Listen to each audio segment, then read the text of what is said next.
Hello student, last class में हमने chapter second start किया था जिसमें पाठ परिचय कंप्लीट हुआ था।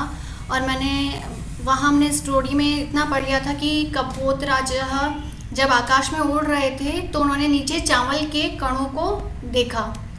ठीक है, अब उसके आगे की स्टोरी आज हम पढ़ते हैं।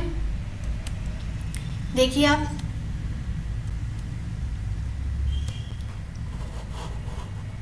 तत् कपोत राजा तंडुल कर्ण लुब्धान कपोतान प्रति आह।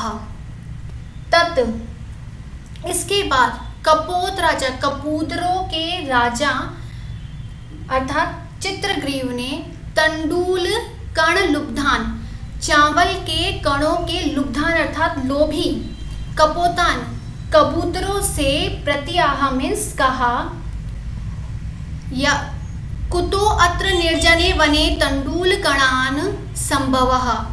कुतो अत्र कि इस निर्जने वने, निर्जन का अर्थ होता है सुनसान जन रहित। निर्जने पद आप देखिए, इसको आप में आपके यहाँ अव्ययी भाव समास आ रहा है। ठीक है, जहाँ पर इसका समास विग्रह क्या होगा, जनानाम अभावः, लोगों का अभाव। तो इस सुनसान या लोगों का अभाव, इस सुनसान जंगल में चावल के तंडुल कणान चावल के कण कैसे संभव है, कहाँ से आए हैं या कैसे यहाँ संभव है। तत् निरूप्यताम तावत, तो पहले इसको देखो अर्थात इसकी जांच करो कि यहाँ पर इस निर्जन सुनसान वन में जहाँ कोई मनुष्य भी यहाँ पर नहीं नजर आ रहा है तो चावल के कण हैं, तो पहले इसकी अच्छे से आप क्या कर लो, जांच परख कर लो। भद्रम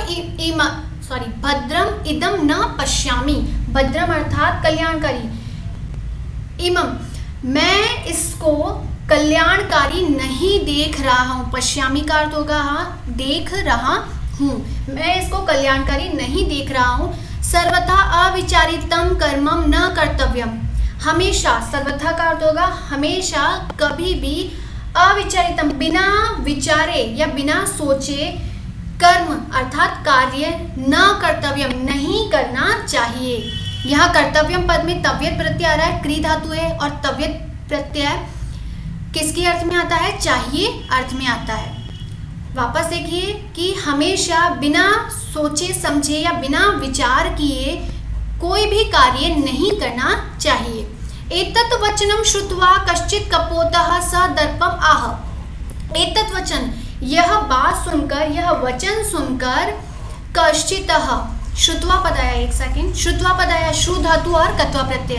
तो यह वचन सुनकर कोई कबूतर या किसी कबूतर ने सदर्पम गर्व सहित अर्थात घमंड सहित, अहंकार युक्त या अहंकार सहित, आह मीन्स कहा, ईर्ष्यै घृणी त्वत् संतुष्टः त्व असंतुष्टः क्रोधो नो नित्य शंकितः पर भाग्य उपजीवी च षडेते दुख भागिनः। ईर्ष्य अर्थात ईर्ष्या करने वाला, घृणी घृणा करने वाला, तू असंतुष्टः, यहाँ संधि हो रही है आपके, तू धन असंतुष्टः, तो तू धन असंतुष्ट, असंतुष्ट वाला या असंतोषी प्रवृत्ति वाला, क्रोधनो क्रोध करने वाला, नित्य शंकिता, नित्य मतलब हमेशा शंका करने वाला, संदेह करने वाला, शक करने वाला, और पर भाग्य उपजीवी, पर मीन्स दूसरों के भाग्य पर, उपजीवी अर्थात जीवित रहने वाला। ये 6 मनुष्य दुख के भागी होते हैं या हमेशा ही दुख को प्राप्त करते हैं। कौन 6 ये प्रवृत्ति बताइए। पहला ईर्ष्या करने वाला, दूसरा घृणा करने वाला, तीसरा असंतोषी प्रवृत्ति मनुष्य है, चौथा है क्रोधी मनुष्य है, नेक्स्ट कौन सा है, 5th है हमेशा शंका करने वाला, शक करने वाला, और 6 है दूसरों के भाग्य पर जीवित रहने वाला। ये 6 मनुष्य संसार में दुख के भागी होते हैं। तत् श्रुत्वा कपोत राजस्य शंका च अनादृत्य सर्वे कपोताः तत्र उपविष्टाः। तत् श्रुत्वा, यह सुनकर कपोत राजस्य और कबूतरों के राजा की शंका का अनादर करके, अनादर करके, अवहेलना करके, सर्वे कपोता तत्र उपविष्टा, सभी कबूतर वहां बैठ गए। कहाँ? जिस जाल पर चावल के कण बिखरे हुए थे उस जाल पर बैठ गए। अनंतरम सर्वे जालेन बद्धा, इसके बाद या इसके पश्चात सभी कबूतर जालेन बद्धा बभूव अर्थात सभी कबूतर जाल में बंध गए। ततो यस्य वचनात् तत्र अवलंबिता तास्तम सर्वे तिरस्कुर्वन्ति।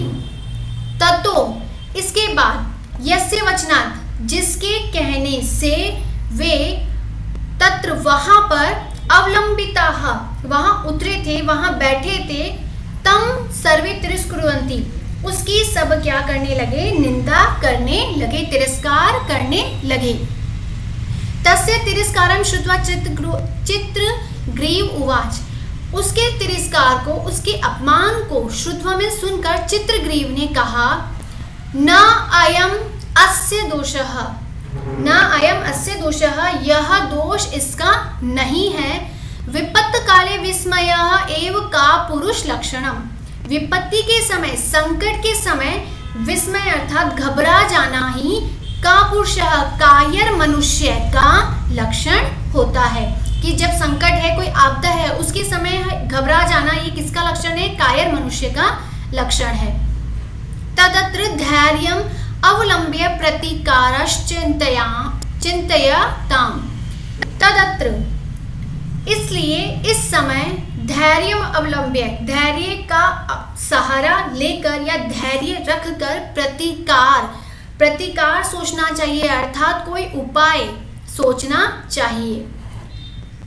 इदानीम अपि एव क्रियताम, इदानीम अपि, इदानीम मीन्स इस समय भी ऐसा किया जा सकता है। किस समय? जिस समय सभी कबूतर जाल में बंद हो गए हैं उस समय भी आप क्या कर सकते हो? उस जाल से मुक्त हो सकते हो। यहाँ देखिए आपके यण संधि हो रही है, इदानीम अपि, अपि धन एव, यहाँ पर आपके यण संधि हो रही है।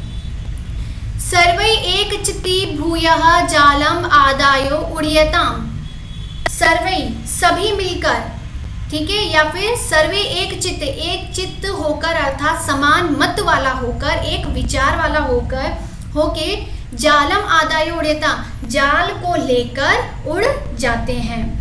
इति भी चिंतित सर्वे पक्षिण,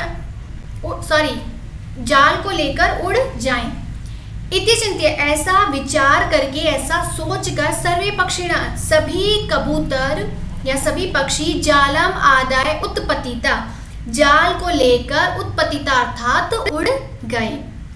अनंतरम इसके बाद यहाँ जालम आदाय उत्पतिता, तो आदाय धन उत्पतिता यहाँ कौन सी संधि हो रही है? आपकी गुण संधि हो रही है, ऊ को ओ आदेश हो गया है। अनंतरम इसके बाद सह व्याध्यः सुदूरात् जाल अपहरार कान तान अवलोक्य पश्चात धावनम अकरोत्। इसके बाद उस शिकारी ने सुदूरा जालाम अपहराकरान, जाल को लेकर उड़ने वाले कबूतरों को दूर से देखकर, सुदूरात अर्थात दूर से देखकर उनके पीछे दौड़ने लगा। जो कबूतर उस जाल को लेकर उड़ने लगे तो वह दूर से ही उनको देखकर क्या करने लगा? उनके पीछे दौड़ने लगा। ततः तेषु चक्षु विषय क्रांतिषु पक्षिषु स व्याधो निवृत्तः। इसके बाद जब वे पक्षी उसके आंख से ओझल हो गए, दूर हो गए, मतलब जहां तक उसकी दृष्टि नहीं पहुंच पा रही थी तब ओझल हो गए, दूर हो गए, दिखाई नहीं दे रहे थे स्पष्ट रूप से, अब ओझल हो गए अर्थात दूर हो गए। तब शिकारी सव्याध्रो निवृत्तः, तब वह शिकारी निवृत्त हो गया अर्थात लौट गया। अतएव उच्यते, इसीलिए कहा जाता है अल्पानाम अपि वस्तूनाम सहति कार्य साधिका त्रणै गुणत्वम आपन्नै बध्यन्ते मददंदिनः। अल्पानाम, अल्पानाम अर्थात छोटी छोटी वस्तुओं का संगठन करने से, संग्रहित करने से बड़े से बड़े कार्य को सिद्ध किया जा सकता है, संपूर्ण किया जा सकता है या पूरा किया जा सकता है। जिस प्रकार गुणत्वम अपने छोटे छोटे घास के, त्रणय मीन्स घास के तिनकों से बुनी हुई, गुणत्वम मीन्स बुनी हुई रस्सी से मददंदिना, मदमस्त अर्थात पागल हाथी को भी बध्यन्ते अर्थात बांधा जा सकता है।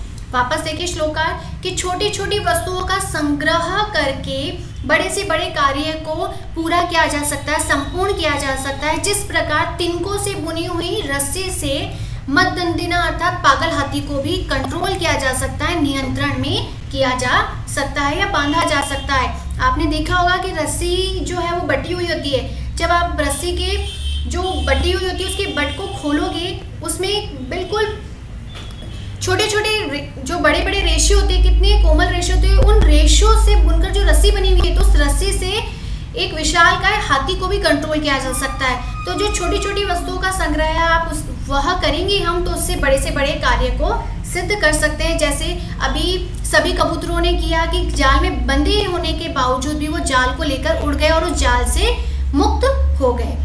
तो हमारा ये चैप्टर कंप्लीट हो गया है, सेकंड चैप्टर। और कुछ जो पद आए थे उनकी व्याकरणात्मक टिप्पणी यहाँ दे रखी है।